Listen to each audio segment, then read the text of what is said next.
Pag-uusapan natin ngayon, mga kababayan, mga asindero kung tawagin, mga salt farmers sa buong Pilipinas, may magandang balita na po sapagkat yung pong panukalang batas na pagde-develop ng salt industry o ang tinatawag na Philippine Salt Industry Development ay aprobado na sa third and final reading. Opo, sa mababang kapulungan. Yan po ay pagkatapos niyan, maralaman na natin kung gaano din naman kabilis isulong at aprubahan ng mataas na kapulungan o Senado. Okay, sa mababang kapulungan, ang principal author nito ay walang iba kundi ang kinatawan ng Kabayan Party List na si Congressman Ron Salo. Joining us via Zoom is Congressman Ron Salo ng Kabayan Party List upang dagdagan niyang impormasyon tungkol dito sa approval ng Kongreso, third and final reading ng Philippine Salt Industry Development. Magandang umaga po, kabayan. Congressman Ron. Magandang umaga sa iyo, Kiko. Magandang umaga rin po sa lahat po ng mga kabayan po natin sa loob at labas ng Pilipinas. Yes, masantos siya kabosan, the Congressman Salo. Good morning. All right. Pakidagdagan nyo nga ang impormasyon. Sino ang matutuwa dito sa pagkakaaproba sa Kongreso, sa babang kapulungan, third and final reading nitong Philippine Salt Industry Development Program? Ang mga salt farmers ba? Salt makers ba? O mga kumpanyang malalaki? O mga importers? Kayo na nga po ang magsabi, Congressman Salo. Sa tingin ko dito, Kiko, lahat naman matutuwa dito sa ating panukalang batas nito sapagkat lahat panalo po rito. Even the importers, I'll discuss it later on. Yep. Alam po ninyo, dito po sa panukala po natin ay talagang binibigyan po ng insentibo at inaayos po natin yung proseso. So, una-muna, pagdating po doon sa mga salt farmers po natin ngayon, mga manufacturers, lalo na yung mga maliliit, talagang mag-benefit po rito sapagkat nandyan na po yung support na binabanggit po natin para sa kanila. Pangalawa, pagdating po doon sa mga tenurial instrument na meron po sila, ang balita po natin kasi based doon po sa datos na meron po tayo, inaabot po ng ilang taon bago po ito maaprubahan ng DENR. Kaya yung mga iba po dyan ay hindi po na-actionan, hindi na po sila nakapag-operate. So magbe-benefit po sila dahil ililipat na po natin ito from DENR, mapupunta na po siya ng Department of Agriculture, Kiko. So sila na po yung in charge. Ayan. The same time, klaro rin po yung proseso, yung number of days o na kailangan aksyonan po ng isang ahensya ng pamahalaan, yung isang aplikasyon ng mga salt farmers po natin for lease agreement with the government. Pagdating naman po dun sa salt iodization, mandatory salt iodization, sinasabi po natin na tuloy pa rin dun sa mga imported salt. Pero pagdating naman po sa mga domestically produced salt, ay i-exempt muna natin. So, panalo po yung mga kababayan din po natin na sinasabi po nila, alam po ninyo, wala akong access ng non-iodized salt. Pag pumunta po ako ng grocery, nakakabili po ako ng non-iodized salt galing ibang bansa, imported pa. Pero yung locally produced ng non-iodized salt ay hindi ako makabili. Dito, tinatanggal na po natin, binibigyan po natin ng ina-address po natin yung concern po na yon. Pagdating naman sa mga importers, klaro rin po dito na sinasabi po natin kung ano po yung magiging proseso para magiging mas mabilis din po yung pag-import po nila. Buti na po nababanggit nyo yan sapagkat hanggang sa kasalukuyan, tama yung binabanggit mo kung pupunta ka sa mga pamilihan o kaya sa mga groceries, ang makikita mong mga asin na hindi iodized ay imported ba?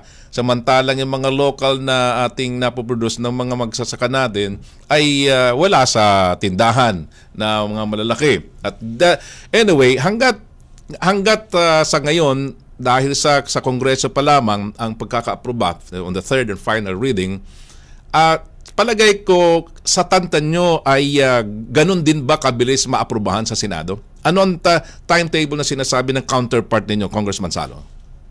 Honestly, very bullish tayo, very excited po tayo na maging mabilis din po sa Senado. Ang inasahan nga po talaga natin, Kiko, right after doon sa House ay i-adopt din po siya sa Senate pero mukhang hindi po umabot. Pero naniniwala po tayo na sa pagbabalik po ng Kongreso, hindi second regular session po natin after po ng SONA, of course SONA po yung first day, makukonsider na po ito kaagad ng Senado. So umaasa po talaga tayo na yung session po na yun right after the SONA ng ating Pangulo ay ito na po yung pag-uusapan din po sa Committee on Agriculture at ng kabuuan po ng Senado. Mabuti po may nakikita tayo dyan, Congressman Salod, na directions sapagkat pinirmahan naman po ni President Bongbong Marcos as a priority agenda ng kanyang administrasyon. Now, balikan lang natin sa mga nakikinig sa kasalukuyan yung benepisyo ng mga salt farmers. Ano ang para kayo na po magsabi doon sa kasi kayo ang principal author nito Nakibasa lang po ako. Baka mapagkamalan akong congressman dito pero kayo po ang congressman. Please tell us yung benefits, oportunidad na makukuha ng mga salt farmers maliban doon sa sinasabi niyo na kanina pa. Yung full spectrum nito kasi, Kiko, ang talagang kinukonsider po natin. Opo. So nandiyan din po yung provision ng training, nandiyan din po yung provision ng guidance para sa kanila. But at the same time, ulitin po natin yung kanina na yung domestically produced salt, ini-exempt na po natin doon sa mandatory salt aidization. But we're encouraging them. Kung kakailanganin at gusto pa rin po nila, ay mas maganda po sapagkat may benepisyo naman po yun at may merkado rin po yun. Pero kung hindi nila kakayanin, kagaya po ng mga nangyari na hindi nila kaya pero pinilit po natin, kaya nangyari na tumigil na lang sila. Ngayon, may spasyo po sila, hindi po sila huhulihin. Kasi nung unang implementation po ng mandatory salt aidization, alam mo ba, Kiko, maraming mahinuli na mga kababayan po natin. Maraming nakulong, mga pobreng mga mag-aasin, na konting-konti na lang yung kita nga po nila doon sa paggawa po nila ng asin at labor-intensive nga po ito, kaya mahirap, hindi po ito biro na trabaho. Pero dahil yun po yung opportunity, mayroon po sila, ginagawa po nila. Pero nagulat na lang po sila na yung mga iba po sa kanila hinuhuli dahil nga po non-compliant yung kailang binibenta. So dito po mawawala po yon sapagkat in-exempt na po natin sila sa mandatory salt aidization ay hindi po sila hulihin kapag nagbenta po sila ng non-iodized salt. So isang malaking kaluwagan po ito sa kanila. But at the same time, yung gobyerno po natin, ikakapacitate pa rin po sila, igagayad po sila para kung kakailanganin at gusto po nila na i-iodize yung kailang paninda dahil may merkado naman po ito at gusto rin po ito ng marami pong mga kababayan po natin ay definitely gagabayan po sila ng ating gobyerno. Ngayon, may kinikreate din po dito na fund, Kiko, para suportahan po yung industriya.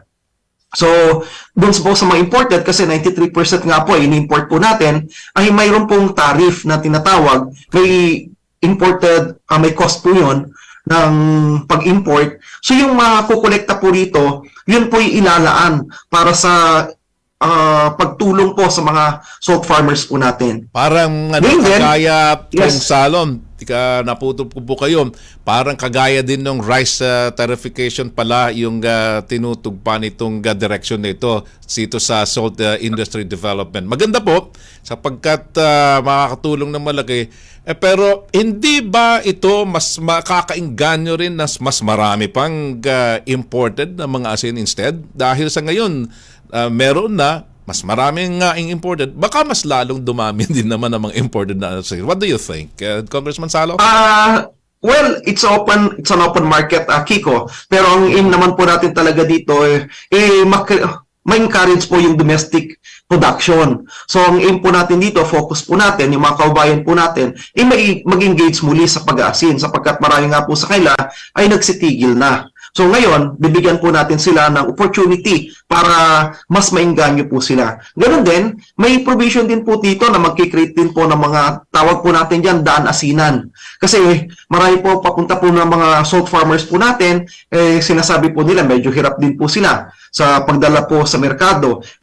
May provision din po ito para suportahan din po sila para maging mas mabilis po yung pagdadala po nila ng kailang produkto papunta po ng merkado. Yung bang daan asinan na tinatawag ay similar sa may similarities sa paggagawa ng farm to market roads.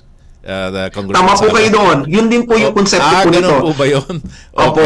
Pero ang primary focus po natin dito mula doon sa salt farms papunta po sa merkado.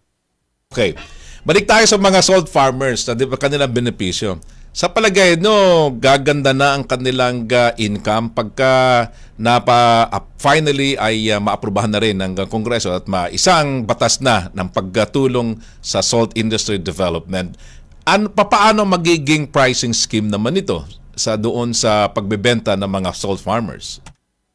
Hindi natin to sinasaklawan, Kiko, sapagkat at the end of the day, it's market yung sinusunod po natin. Kung ano po yung tinatakda ng merkado, yung gobyerno po, hindi po tayo nag-impose ng any price ceiling. Pero of course, habang gumaganda po yung kanilang yung sistema, kasi bababa din po yung cost ng production, quote unquote. Kasi kung hindi na po sila i-require na i-iodize yung kailang asin, bababa rin po yung production po nila, yung presyo. So, ibig sabihin po nito, mas lalaki po yung income para sa kanila.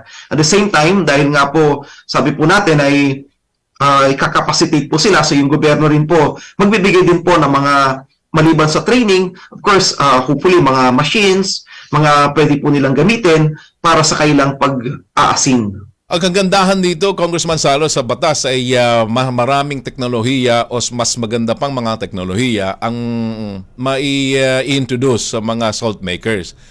Andyan na yung hindi lang ordinaryong panggamit sa domestic use, kundi meron din pong tinatawag na gourmet o kaya yung pampalasa na meron pang panggamit sa culinary na lalong-lalo sa iba't ibang usage nito, Congressman Salo.